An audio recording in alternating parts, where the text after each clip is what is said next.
Well, I want to welcome you all to Alumni Day at the Seminary, and thank you for your continuing interest in the Seminary, for your interest in this project that is now almost a year old. This collaborative work between Lenoir-Rhyne University and Lutheran Theological Southern Seminary. This is a chance for us to give you an update and to include you in the process that we've begun and we think is a great opportunity for the seminary and for the university as we move strongly into the future. And in addition to warmly welcoming you back to campus, or to the campus, I also want to say a word of welcome to Dr. Wayne Powell, who many of you have met before, many of you perhaps have not. He is the president of Lenoir-Rhyne University. I think Wayne's presence with us today is just one little piece of the puzzle of why this has been such a rich conversation for us. They have commencement this evening for their graduate schools. I don't know how anxious I would be to leave Columbia on the day of commencement, but he did, and I think that's just indicative of the kind of energy he personally and I think the university has invested with us in seeking ways where we can be deeper collaborators and work more effectively together in bringing theological education, graduate education, and strengthening each other's missions. The way we'd like to use the time is I'd like to spend maybe 15 minutes or so, 20, kind of giving you some background from the seminary's perspective, and then Wayne will fill in the gaps from the university's perspective and some of the things that perhaps I missed. And then we want to open it up for conversation with all of you that may take place in this room, or you may want to have that conversation in the quad or over lunch, although there'll be a program during lunch, not during the speaker this afternoon because we got a great program at 2 and at 3. Or by email, or over the telephone, or whenever we see each other face to face. So let's dive into this. And I think one way to do this is the way we've done our feasibility committees, and that's prayerfully. So I would invite you into a moment of prayer. The Lord be with you. And also with you. Let us pray. Heavenly God, you entrust to us as stewards the many ways in which you make yourself known to this world. Congregations, institutions, universities, seminaries, ministries of service and compassion. And we give you thanks for this stewardship. We ask you to send your Spirit to strengthen all of us so that we might see in our vocations your presence and the precious message of your Son, in whose name we pray, Jesus Christ our Lord. Amen.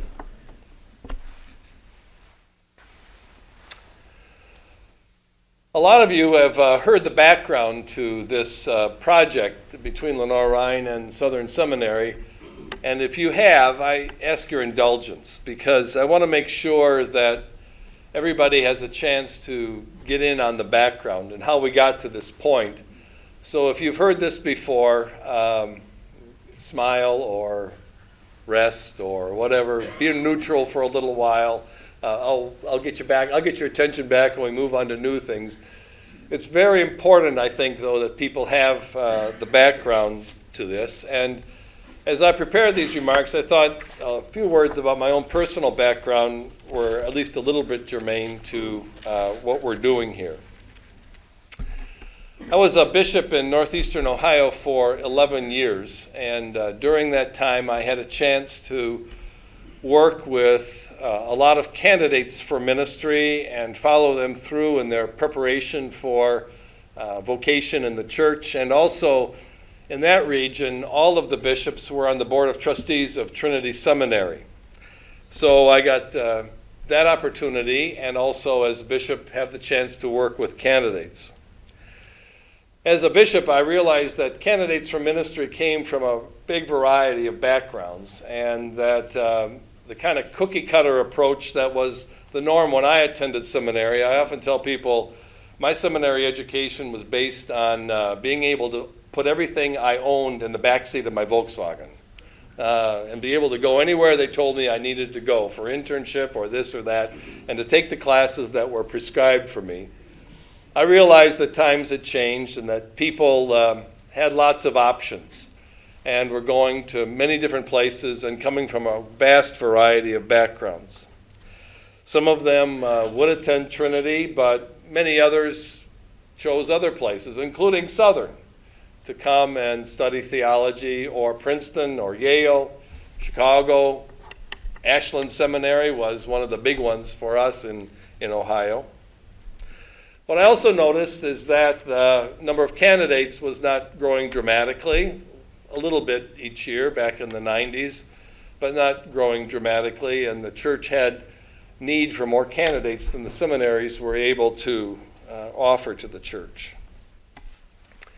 When I was on the board, I watched the .com stocks take their ride upward. You might remember those days. It's important to put ourselves back in the 90s when we set the stage for what we're doing and what's gone on here. For any of us, including myself, who believe that this is the wave of the future and this is the way it's always going to be, we were sorely mistaken. And perhaps there was an equal response to what happened in the .com upswing. Seminaries got a lot better at raising funds and setting monies aside for endowments. And I think church support began at that point to grow softer. I know as a synod bishop, we saw lots of needs and lots of opportunities. And oftentimes we'd look at the seminary and see them raising funds with some great excellence and see a lot of support for the seminary and thinking, well, we can start this program over here or we can do that over there. When I came here in 2006, things were obviously changing. The .com bust had happened, and seminaries and ministries of the church were experiencing the fallout from that, but it wasn't fatal. Seminaries had learned how to adjust. But when I came here, I realized that we faced some pretty significant challenges before us. The new student housing that had been built was terrific. I have a niece who got her MDiv at Yale, and she got her Lutheran year at Philadelphia, and when she visited for my installation, she said, man, if I had known that housing was like this at Southern, I would have never gone to Philadelphia for my Lutheran year. I would have come here. And I think that was generally people's response. But instead of being able to continue to raise tuition or to raise rent, we realized that if we wanted to have the apartments fully occupied, we needed to stabilize things. We also were in the situation with our creditor back in 2006 that wasn't necessarily pretty. They were questioning, the secular regional accreditor was questioning our financial stability, whether or not we had the kinds of resources we needed to really move into the future. A lot of us, including myself, thought they really didn't know what they were talking about. I got to tell you, they knew what they were talking about. I think we've learned that over the last 3 or 4 years. And so we needed to do some things. We immediately reduced staff, and we turned to our donors who responded generously to an immediate need we had. And within a year, we were able to present a realistic picture of our financial situation to our accreditors. And we were no longer on probation and were fully accredited. Please note, I said realistic, not optimistic. They like realism as much as they like optimism too, but it was a realistic picture that we presented. So I thought, well, that's good. The hard part's over. We can move on to the future with some strength now. Just about the time we were beginning to breathe a breath of fresh air and look beyond the next pay period, the recession hit with a vengeance. I remember attending the meeting of the Lutheran Catholic Dialogue in Washington in October of 2008. You remember those days, what was happening to the market. I don't watch the market daily, but during those days I did. And during a break in that meeting, I went and got on the treadmill, and there was a TV in front of the treadmill in that retreat center. And every time I walked on the treadmill, the market went down. You remember, like, it was 50-point chunks? You remember that in October 2008? It was boom, boom. It was like it was going down a stairway. But if I ran, it went up. So I thought to myself, I'm not in good enough shape to get this economy recovered. And if I do, it's going to kill me. So you remember what that was like during that time, where there was just this enormous volatility in the market. And as a seminary that's dependent on endowments, it really took a toll on us. A pretty steady stream of dollars that we had come to count on wasn't there any longer. And that again put us in an awkward spot. So again, we needed to recoup and go back and think about things again. We reduced staff, and we began to focus almost all of our attention, and Ron Walrath, who many of you know over here, is our Vice President for Development. We asked Ron and his staff to focus almost entirely on keeping the lights on. That's not a good strategy, but is one that we had to do. A good portion of his time should be devoted to meeting with people who have the potential to make a long-term or deferred gift, a planned gift, an end-of-life gift. We just haven't had that luxury with a reduced staff and the needs we have to sustain immediate operations. And his staff has done an outstanding job of that, and he deserves an enormous amount of credit and appreciation from the entire seminary community. So after that downturn, we found a more stable but not encouraging position about 20 months or so ago. And as I've told people, we've learned how to keep the lights on. We can do that. But I think the words of the accreditors from back in 2006 continue to ring around in my mind. We really don't have a sustainable model moving strongly into the future.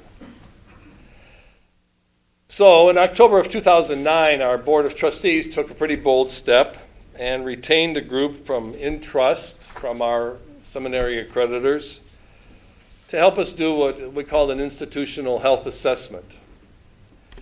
This included things like examining the program that we have here and dealing with the correct balance between administrative, board, and faculty leadership, and of course, finances.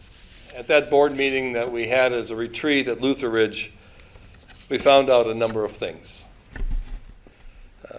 We found out and were reminded again that this is a great place with a great heritage that needs to be sustained for the sake of the life of the church and the next generation of leaders. Southern Seminary has nothing to apologize for. In fact, Southern Seminary has been, in all of its iterations over its 180 years, a great blessing to the church. And there's a deep desire for that to continue and be strengthened into the future.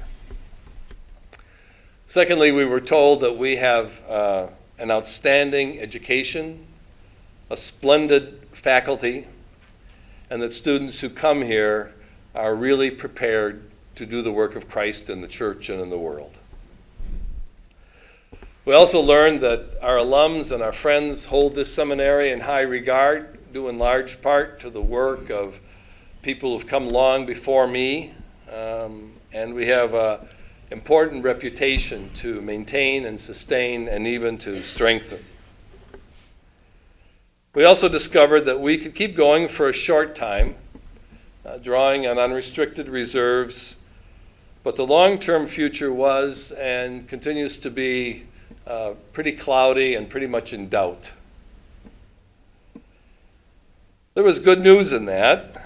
We could keep going, and with economies and no raises, but those of you who are working in the church know that's become kind of typical in whatever context you're in these last years. only hiring people to replace those who retire or move on to something else, and plenty of multitasking, and a lot of deferred maintenance. I'm always appreciative on Alumni Day how nice you say the seminary looks. It does. We do a lot of work to cover some things up, too. There's a lot of things that just aren't getting done in the way they should. But we try to present a lovely place. We think it's important for people who are going to study that it be a place that's congenial to that. But we also believe that we needed to take some steps to secure a stronger future. We think these immediate years right now, where we're able to draw on unrestricted reserves to sustain the operations, give us an opportunity. Give us an opportunity to look into the future and see how we might do this better. So our board appointed a futures task force, and they made 5 recommendations, one of which was for us to look for potential partners. Would there be a way, by partnering with another institution, that the seminary might be strengthened? Please understand that I was never ordered to go peddle the seminary to the highest bidder. That was never part of the plan. That might be in corporate life, the way it is.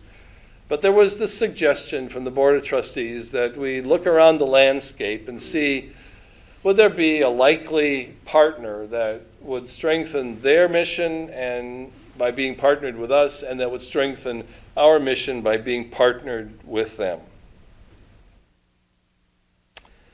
We were looking for an institution that had a compatible mission, that was deeply connected and committed to life in the church, and that had a strong future.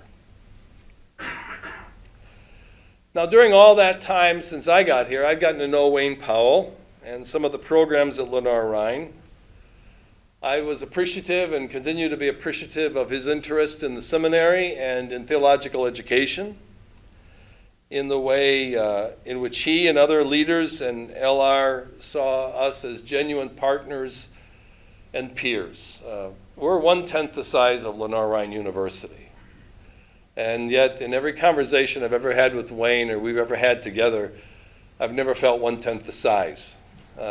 We've always been welcomed as partners and peers in a common endeavor. So I wondered to myself, is this an institution that we might want to explore a partnership with? And so I began to test that notion with some trusted colleagues, with members of our board, with pastors and synodical leaders in this region, with alums, with accreditors, and with some church-wide personnel. To a person, I was encouraged to go for it, to explore it further. And so I did, and I suggested this one day to Wayne, and it was kind of natural. It wasn't out of the blue entirely, I don't think. It was something that maybe he'd been thinking about too. And so we then began to talk just one-on-one, and then we included our 2 board chairs in a conversation we had in Dr. Powell's office in Hickory. Dr. Trexler's here, our board chair, and the board chair of Lenoir-Rhyne was also able to be present, and just shared with them what we discovered and whether or not their belief was this is something that we ought to move ahead with, and they both endorsed it. One of the issues we face is this, that we on our board have some very fine business people, excellent business people. They are a blessing to the Board of Trustees of Southern Seminary. They've been able to provide me with some guidance during these months of working with Lenoir-Rhyne. One of the suggestions that they've offered is that in the corporate world, you keep all these things secret until the deal's done, and then you announce it. And I've had to share with them that that's not the way the church operates. The church is a public institution. A lot of people have ownership in our ministries and care deeply about them. And we've got to go public with as much as we can as soon as we have made some decisions. And they just shake their heads as they walk away from that conversation. But that's the way we do. That's the way we do business in the church. Is we include people. We try to be as transparent as we can. Now, a lot of times people want to get to conclusions before we've arrived at conclusions, and you might ask some questions of Dr. Powell or me today about what about this or that 2 years down the road, and we can honestly say, we don't know. We'll see how it goes. Of course, we've had some dreams, but we're not in any position. We're trying to do this a step at a time. So a small group was appointed, 6 of us, 3 from Lenoir-Rhyne and 3 from the seminary, and we've met now over the last 8 or 10 months. We sought the advice of our accreditors. We've included the synods and their bishops. We've included the church-wide organization. We've included our boards. And we have tried to determine whether there was enough compatibility of mission, potential for growth, goodwill, creative energy, and financial strength to be able to pursue this. And in March, our boards both agreed by passing identical resolutions that indeed there is. And they put us on a path of 1 year to begin to work with a lot of the details, which is life-giving and energizing for me. It also gives me a headache because there's a lot of legal and bylaw and constitutional matters. I've summarized it this way. There are 4 issues. One is governance. One is administration, how this will be administered. One is finance.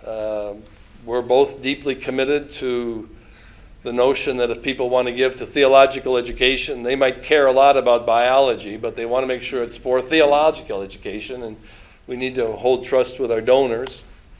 And then the last one I say is the dance. It's how do 2 organizations work with each other so we don't step on each other's toes, and we could win Dancing with the Stars.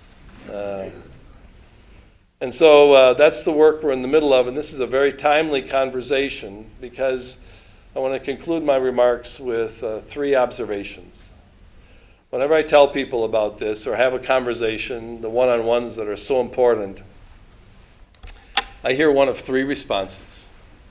One is people say, well, that's very interesting.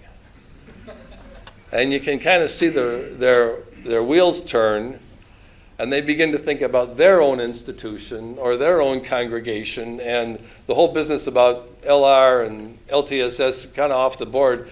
They want to know, how did you get to this point? That's often what I hear from other seminary presidents. This is very interesting because every seminary in our ELCA is in a similar situation. The numbers are different, but a similar situation, and they're quite interested in seeing what we do and what we learn from this. The second one is it's about time. There are a lot of people that are quite familiar with the seminaries who have recognized the fact that for a long time our seminaries have needed to find ways to explore partnerships in a way that strengthens the seminaries. And many people conclude it's about time. This is something that I've known for a long time. And then the third one are people who have some reservations. And I want to say, if you're one of those people, this is a time for you to get your oar in the water. We're in a 6-month period of exploration right now where we're trying to be able to go to our October board meetings with a pretty substantial plan in place. And we want it to be something that the church and our constituents can fully and heartily endorse, can see as something that strengthens both institutions. And in order to do that, we need to hear any reservations that people have. And I appreciate that if you do it face-to-face, by email. You may want to do it in this forum. or whatever, I take those quite seriously. I was just at the Florida Bahamas Synod Assembly, made the same speech there, got the same responses there that I just outlined for you. The big reservation that people I spoke about was identity. Will Southern Seminary's identity continue? And our commitment from the beginning has been absolutely. We need to make sure that happens. And we want to do everything that we can to assure that. But it was good to hear people say it out loud. And we very much appreciated that. Took more time than I probably should have. But I wanted to give you that background so that we can have ongoing conversation. Sorry about that, Wayne. You might have a few things to say. Thanks. Well, I've learned a long time ago when you speak after a pastor that you know that lots will be said before you speak. But thank you, Marcus. It's really a pleasure to be here and to see so many of Southern alumni back, and it's also interesting to see that I just saw a number of you at our alumni weekend 2 weeks ago. But it's also great to see additional ones here. It's not always the case that people in any organization from inside recognize the significance of the leadership of their organization, and you guys should know that. Your board chair, Bill Trexler, and the entire board are an absolutely superb group. Marcus, Ginger, and Ron have provided uncommon leadership to this institution in what are difficult times. And I've had the privilege of being friends with Fred Reese and H. George Anderson, and so you have a long tradition of visionary leaders who are looking to the future and looking to the mission of Southern Seminary. You probably don't want to know too much about me, but there are a few things I should warn you about. I am, first of all, a professional mathematician. I was the first one in my family for several generations to not go into science, and that was a little bit of a problem for my parents. But it got worse with my younger brother, who became a theologian. But things have all worked out, I think, for the most part. And then my daughter is now a professor of biology at Gettysburg College, so that has righted the ship, I guess. We and our family have been in Lutheran higher education for generations, dating back to the founding boards of St. Olaf and Pacific Lutheran. We have strong connections to Texas Lutheran, Capital, and of course to Trinity Seminary through a familial connection right now. So we've been in this business for a long time. I came to Lenoir-Rhyne on June 1st of 2000 after having served 20 years at a significant state institution, Oklahoma State, where I was a research mathematician and then later dean of the graduate college. Everything I did focused primarily on research and graduate education at a secular institution. I made an intentional move because I wanted to get back to an institution that focused on one-on-one relationships with students, personal relationships, and was connected to the church. So it was a very intentional move that actually cost me a lot of money in my salary, but that was not why I was where I was or why I am where I am now. After, I think it was December 1st, 2002, I became president, so I'm in my 9th year of that term of office right now. I guess I would say about 5 years ago, Lenoir-Rhyne had a very good run. We had been having enrollment growth, balanced budgets, doing some building, expanding. Our reputation had been growing. And we sat down with our board of trustees and we started asking questions. And the questions were centered around, it's nice to sit around and pat yourself on the back, and we enjoy that, but is that all we should be doing? And we decided no. We decided we should leverage who we were and what had happened over the previous few years to try to see if we could be something more and serve more people. And we adopted a theme saying that we were going to try to expand our institution by expanding our mission without changing our mission. And it was a very important phrase there, that we expanded it without changing it, so that we could serve more people with the same things that we had always done before. The Board of Trustees appointed a large commission called the Commission for Lenoir-Rhyne to review possibilities for expansion into the future. And we did an extensive year-long study with this commission, and I and one of the leaders of the Board of Trustees led the commission. And interestingly enough, that in our determinations of where we should go, almost all of our discussions were on where we had been. So we focused all of those in the context of what was our mission, why were there so many dedicated Lenoir-Rhyne alumni, why had we had such a huge impact on so many people for generations. So the Commission for Lenoir-Rhyne held about 30 different focus groups. We met with alumni, students, faculty, staff, politicians, business leaders in the community. We extended these meetings throughout the South. We went down as far as Florida. I think we were here in Columbia. So we were all over the place holding those meetings. And when we came out of those meetings, we had what we thought was a clear identity of what Lenoir-Rhyne was all about. And we basically tabulated what we called the character of Lenoir-Rhyne and made the decision that this is what we've always been. We've been special to everybody for these reasons. This is what we will always be, but we can also do it for more people. Included in those four things that we call the character of Lenoir-Rhyne was our connection to the church. And that comment came up from everybody. The mayor of Hickory said it. People down in Florida said it. Current students, elderly alumni, faculty, everybody said that's important. And that was, first of all, reassuring to me, but it was also unusual because most private institutions, as they move forward and take big leaps, first of all, dump the church, quite frankly. They move away from it. They see it as a burden. We have taken a very intentional step to do exactly the opposite, that our strength, our mission is being connected to the church, to the ELCA. And that is very important because all the planning we do at Lenoir-Rhyne is centered on mission. We do a lot of things and take a lot of aggressive steps, but it's all mission-based, and so that's a key. So we went forward with this commission. We adopted some changes. We reorganized the institution. We became Lenoir-Rhyne University, which was a little troubling to some people, and that's okay because it got some people to think. But in becoming Lenoir-Rhyne University, all we really did is change a name to identify what we already were. Because in this study of who we were, we realized that we were an institution that did graduate programs. We did health sciences programs, business. We did religion and theology. So we were a broad-based institution. And we really were a university. We just never used the word. So we changed our name. We reorganized into several colleges. And then we developed a plan for how we could expand to start serving more people by keeping all the great things of Lenoir-Rhyne there. And then something happened.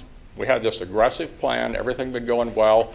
Fall of 2008, as Marcus mentions, the Great Recession hit. And I have to tell Marcus was talking about running on the treadmill.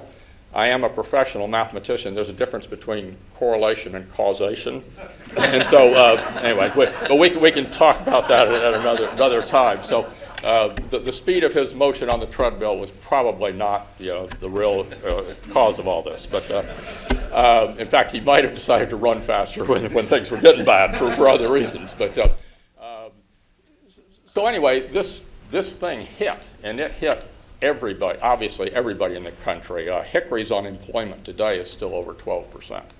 So Hickory has actually been in a depression now for several years by all measurable economic factors. This caused us to hunker down. We had just continuous serious discussions about what is this going to do to Lenoir-Rhyne. Usually recessions hit private colleges and universities the hardest. So they're the ones that take the hit because we cost more money. It costs a lot of money to go to Lenoir-Rhyne. So it was a big concern for us, but we did not run scared. We created study groups. We brought in all of our business leaders. We analyzed, we planned, and we had all kinds of scenarios that could happen and how we would respond to each one. We made some cutbacks. We reduced spending from our endowment to protect it, and we lost at one time over a matter of 6 months $17 million. And that's real money, people. And most of that has come back, but that's when I don't know if you've ever looked in your bank account and seen $17 million disappear in 6 months. It gives you a point of concern. So it sure bothered me. But so we figured out how are we going to protect this and make sure that we are not going to get harder. get hit harder. And we talked to people all over the country and asked them where they were going, and found out some were just kind of ignoring it, others were running scared, and others were being very deliberate. In the end, after all this planning and all this stuff, things came out very, very well for Lenoir-Rhyne.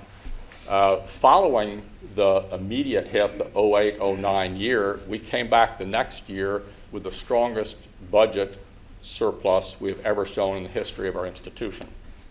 We also came back with the biggest enrollment growth we've ever seen in the history of our institution. The private schools in Western North Carolina and the state schools all together have only one institution that is thriving, and that is us. The others are suffering from declining enrollment. They are suffering from salary cuts to their faculty. They've had layoffs of faculty. They've eliminated benefits programs to their faculty.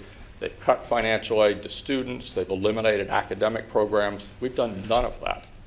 We've maintained everything for our faculty and staff, and then last year have been able to, and this year again, have been able to come back with 4% raises for everybody on campus. So while we're going forward, the other institutions in our region are all actually still really, really struggling. So once these times started to get better for us, we've been blessed, and we know there are a lot of reasons for that. Many of them are not because of wisdom on our part. It's just we were in the right place at the right time. So what we've done now in moving forward is take all those plans we developed back in 06, 07 and start to implement them. And what those include are expansion of our programs in a number of areas. We've started a Master of Public Health on campus, a dietetics internship on campus.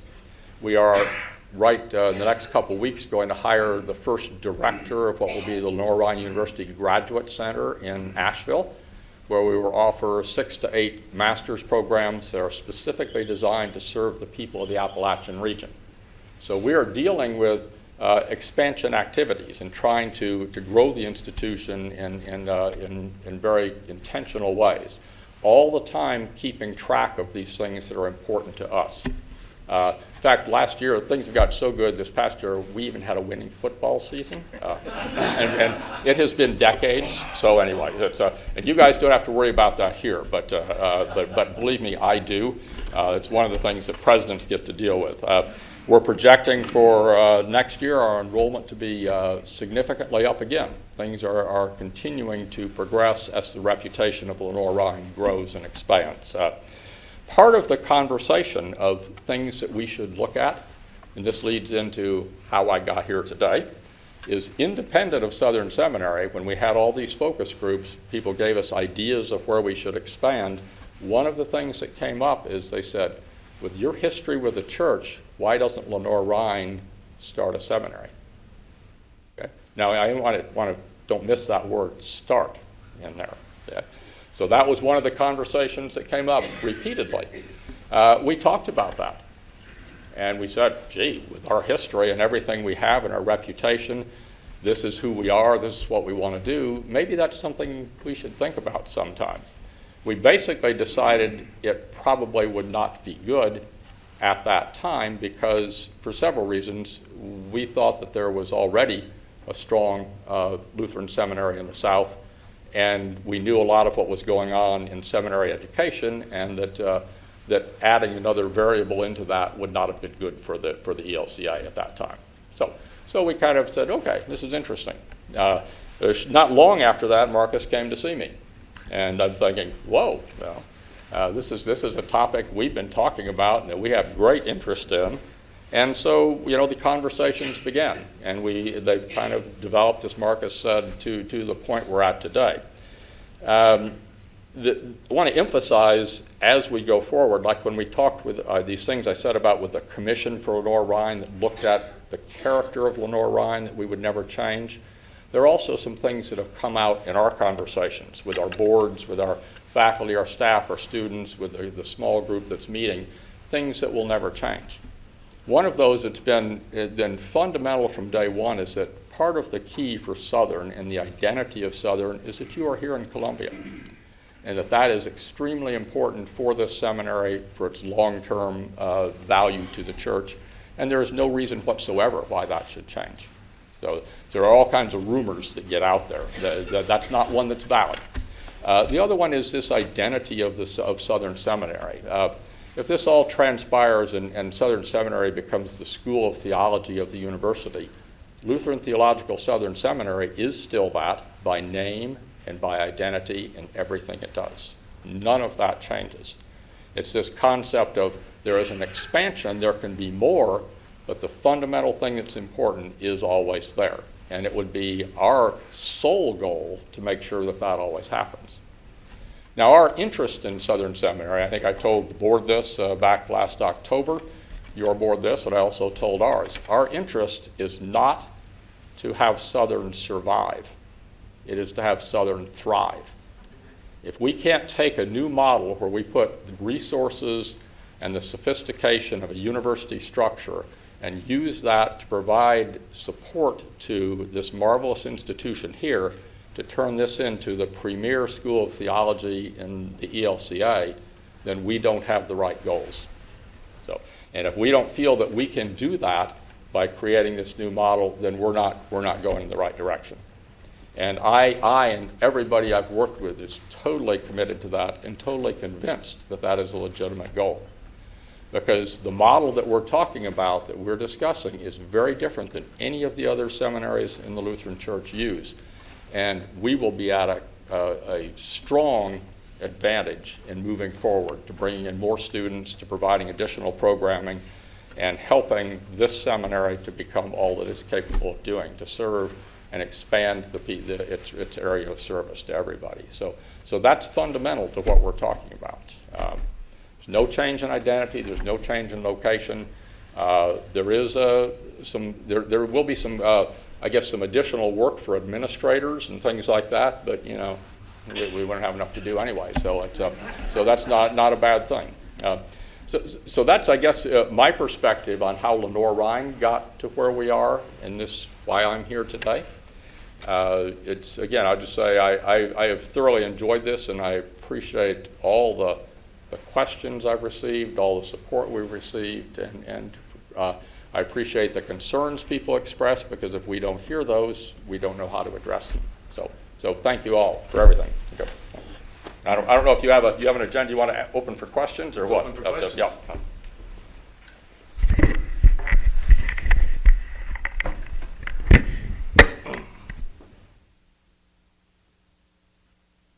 What is our vision for the board? You can just how they were interact. just touch the. Do you have a mic in front of you? No.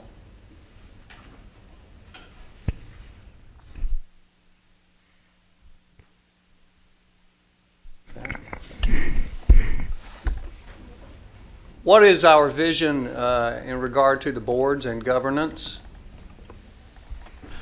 That's one of the issues we're working on right now. There can only be one board of a university, so that would be the university board. However, accreditors have very specific, for theological schools, have very specific provisions for the necessity for an advisory board for a divinity school or a school of theology that's a part of a university. And right now, actually, we're in the process of looking at our own seminary governing documents, and in conversation with Wayne and his administrative team, asking the question, what aspects of those governing documents do we need to make sure appear in either a chapter or a standalone document from LR that will describe what the School of Theology, how it's governed, and how appointments are made, how budgets are set, and where the generation for that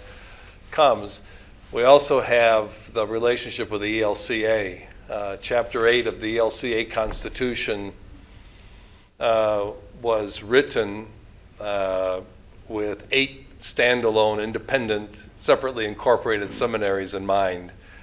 And we've been working diligently with the Office of the Secretary to look at that and ask what kinds of revisions need to be made there so that this relationship could be allowed. What's been interesting is that those revisions were taken to the meeting of the presidents of seminaries a month ago, and their response was, this is great stuff.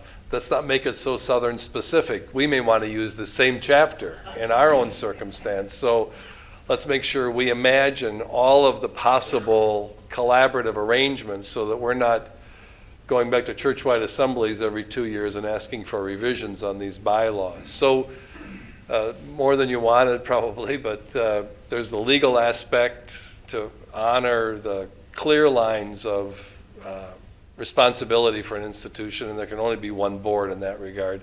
The accreditors and the ELCA, they all have an oar in this water, and I think the ELCA in many ways represents the whole church in its concern that there be ecclesial participation in what goes on at the seminary.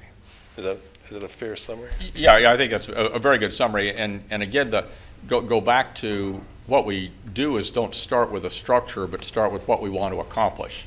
And you want to accomplish the fact that the mission of Southern Seminary is always preserved, that it has a governance structure that not only allows it to continue, but it allows it to expand and maintain that mission. So we work with the two boards of the institutions have to talk about this. The ELCA has a vested interest. The various synods in Region 9 have a vested interest. So the structure will be one that satisfies all of those probably. I think about all the time. Dr. Miller, Dr. Powell, I appreciate hearing the comments that the Southern Seminary will maintain its identity and name and faculty and staff and so forth. But I'm very curious how the university's financial acumen will help Southern and how that financial aid will come. Also, will students from the university be able to study here while they're at the university? Will it be a mutual agreement between the university and the seminary that they can share class time, professors? Will they be shared between the university and the seminary? But my main question is, how is the university's financial assistance, how is that going to come to Southern? And how will it affect Southern's bottom line? Well, we're not looking for financial aid, but we are looking for sophistication. And let me just give two examples of how we're one that we're experiencing right now and one that we anticipate in the future. Our CFO retired at the end of December of 2009. What year are we in? Of 10. In anticipation of that, we believed we had an opportunity to experiment a little bit with moving business oversight up to Hickory and then having Lenoir-Rhyne hire a person to be the director of our financial situation here so that we didn't merge the two. We're not that far along, the two systems, but we wanted to see in a kind of controlled way over 6 months, is this workable? Will we be able to learn some things from a more sophisticated model of financial oversight that Lenoir-Rhyne has that can help us? Andy Smith is back here. He's a LRU employee, but the director of our business and finance operation, works under Peter Kendall, who's the CFO at Lenoir-Rhyne.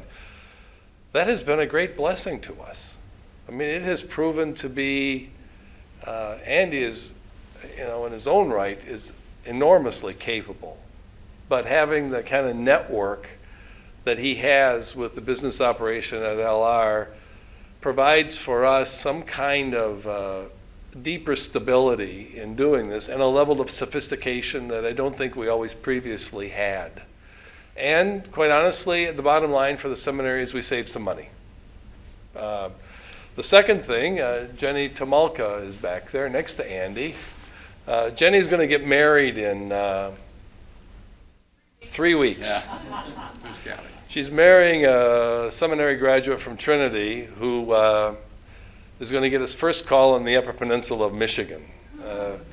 We very much wanted to deploy Jenny to the Upper Peninsula of Michigan to recruit students there, but that wasn't going to work. she's going to live with him as her husband, and so we lose our director of admissions. We have a two-person shop at the seminary. Jenny is really capable. I mean, we've got a great admissions director. But for us, to lose her means in many ways we start all over. We think this is an opportunity for us to move her position into the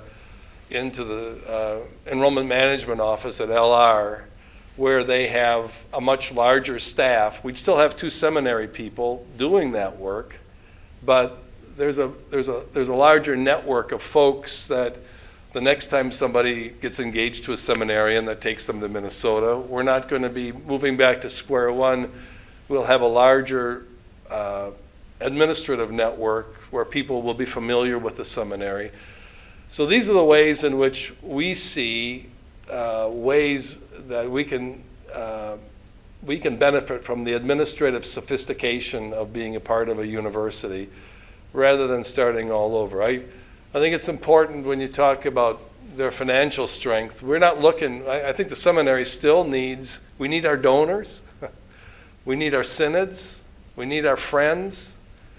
We still need to have tuition coming to the seminary. We're not looking for a financial bailout. What we're looking for is some savings, some administrative savings, so that we can be more effective, move ahead at less cost.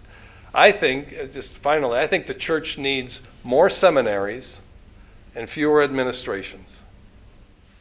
So I don't know if that answers you.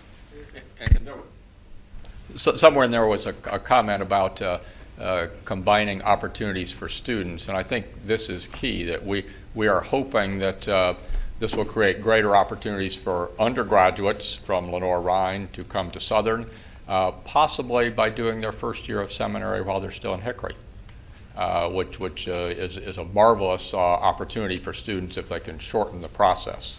We also hope that we can possibly start a first year of engagement in seminary for people, maybe non-traditional students in North Carolina who might not otherwise have moved to Columbia. And if we can do this in Hickory so they can spend a year and then come down here and finish their studies. This is a great opportunity to open the doors in that way. So, and also for cross-work between our faculty is a wonderful opportunity. The fact that we had Ted Peters in here in the spring to speak in Hickory and then also in Columbia is just the beginning of the kind of cooperations you can do. That help? Yeah, thank you. Could I ask one question? Yes, sir. You were looking that way. Nathan's next and you're next. Okay. Thanks.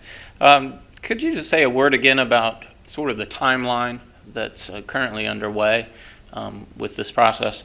And then and maybe perhaps in addition to some of the things that you've mentioned already, what some of the concrete things that will begin to take place if that process continues the way you think it will? Well, the timeline is, our goal is academic year 2012-13. That's pretty ambitious, but we thought it was important to set an ambitious timeline for a couple of reasons. Number one is, while we see some of the hurdles that we still need to jump over, we don't think any of them are impossible with some hard work to get at. This summer is going to be dedicated to a lot of hard work. Secondly, it does take an enormous amount of energy and time and thought to engage in this, and we think this is a process that if we let it could extend out 3, 5, 8 years, and I don't think that would be good for any of us to let it kind of go that long. We think in a year we will know whether this is a real goal or not. So that's the reason we've developed the timeline. It's not entirely common in the church to do things that quickly, but we've been at it for a while, and there is a certain urgency to moving ahead, and we think it's doable. So that's that. I don't know what else to to mention. I would say from the seminary's perspective, just to add to Wayne's comment, there are a lot of Lutherans in Western North Carolina, and I think to have some form of a seminary program there would not hurt us at all. We have a pretty steady flow of people who've done work at Wake Forest, and now Gordon Conwell has a campus in Charlotte, and it won't be a detriment to us to offer something there. I don't know what that thing looks like. The other thing I've thought of, and again, my wife Kathy always tells me, oh, you're always looking at the next mountain to climb, but so I have to be careful because there are a lot of potential mountains to climb out there, and in a public forum, I want to be clear about how far we've come, and we're not making promises, but one of the things that has concerned me for a while are people that hear a call to a vocation in the church somewhere in the middle of their life, and they don't have a baccalaureate degree. And so the church has needed to respond to that in a variety of ways, one of which is to say, well, you need to go get a bachelor's degree, and then you got to come to seminary, and we'll take 8 years out of the middle of your life before you can get ordained. I've often wondered to myself, is it possible for the church to reinstitute the BD? Well, my dad had a BD, which was a 4-year divinity degree, and then he went 2 years to seminary beyond that. But for somebody maybe that doesn't have a baccalaureate degree, would it be possible for us as an alternative to somebody who's 42 and maybe took 8 hours at this community college and 12 hours at this state university to be able to come to Lenoir-Rhyne and study for 2 or 3 years with a theology major, and that the church recognized that as sufficient for rostering, so that we continue to have some order to the church's ministry rosters. But again, that's a potential. I think that's a dream. But those are the kinds of dreams. My goal in this is to the best of our ability, set the table for dreamers who can put a lot of these things on the table and ask the question, is this possible for us to do for the sake of the life of the church? I don't know if that answers your question, but those are some of the things I think about. I always worry about saying things and then wondering if they could be interpreted incorrectly, because that often happens. In talking about developing a first year of seminary in Hickory, it's not to serve people who are already planning to come to Columbia, but it's to attract an additional group of people that might not have otherwise chosen to come here. So it enhances enrollment down here eventually and tracks people here rather than taking them away. So that would be the agenda. I wanted to ask you, as well as tell you, you have people that have to eat, so they have to have a job. And what if we had enough retired people to work? They don't need your money to eat. I would go to work for you without any pay, and I would still get to eat. And I could teach either one of those things you want to do, general or theology. And I'm willing to come. Please give me your card or whatever, Dan. And there are people who teach at Lenoir-Rhyne for free or for virtually that. In fact, there are some in this room. We won't call out names, but we love them. So I don't have a card. No, I'm kidding you, Dan. Okay.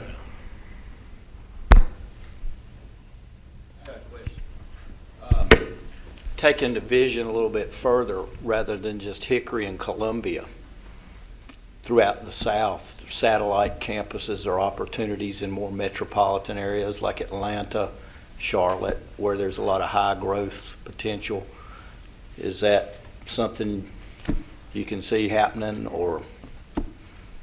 I can tell you about the university. We have, I already talked about Asheville. We already have opened a counseling program in Charlotte at the master's level. And we have other things in our back pocket, but we won't take them out till these things get going. So essentially, if there is a need for the services that we can provide and we can do it in a quality way, then we're interested in exploring those opportunities. I just got back from the Florida Bahamas Synod Assembly and spent 3 days there talking with friends and constituents and supporters and critics and people who love the church.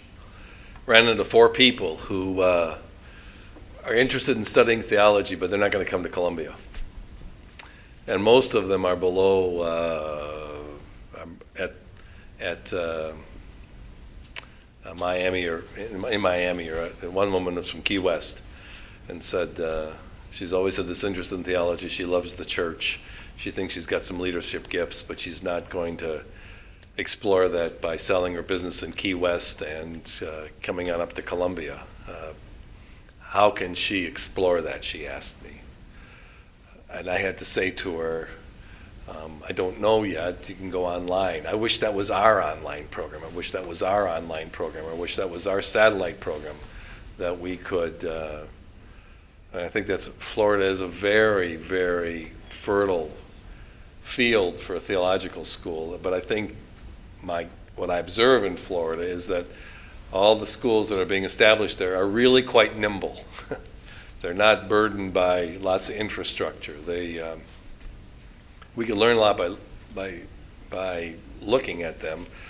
And my hope would be that 3, 5, 6 years down the road, or maybe less, maybe a little more, that in this relationship that there would be an opportunity for us together to explore that field. We've got some really great congregational partners in Florida and some people that are very anxious to offer theological education for laity and for potential people in vocations. And I just think it provides a great opportunity for us. But right now, what I have to say to them is, we're keeping the lights on in Columbia.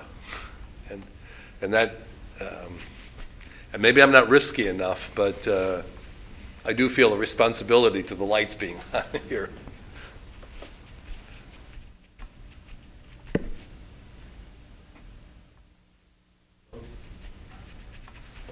There's great opportunity to expand the curriculum at Southern beyond the Masters of Divinity and the somewhat generic MAR program. Could you speak a little bit to that? It's certainly a great need in the church, but how could this partnership affect that kind of expansion of curriculum? Yes, we think there's great opportunity. We haven't done the study yet in this area. Lenoir-Rhyne's interest, as I said before, we are moving fairly aggressively in establishing graduate programs off-site. Our interest is only in graduate education in that kind of activity, and so we will be doing a market study in Columbia to see where there are opportunities for graduate study, in particular things that could connect back to the seminary. And you mentioned things like an MAR, but there may be numerous other kinds of programs. And we have a master's in counseling with a specialization in Christian counseling. That, from initial thoughts, that might not be a bad thing to put here. But we have to do the studies first. But I think there's no question there are opportunities. And there's the big place right down the road. I think USC is there. But it's our experience in graduate education that state universities cannot respond to current needs in an adequate fashion. So, quite frankly, I was there for 20 years, so I know. I think also we have the two other seminaries in our cluster, Gettysburg and Philadelphia, are working with, I think, Temple University's business school to try to see where the intersections are between theology and an MBA and ethics in business, and trying to explore that whole piece. And it's gone slowly, but I think there's some ground to be plowed there. And I think we've been having, this is a world-class business school at USC, but, would there be a chance for that kind of collaboration? I don't know. This is stuff this is what kind of tickles my soul, is to think about possibilities and to explore possibilities. You're setting the table. Setting the table.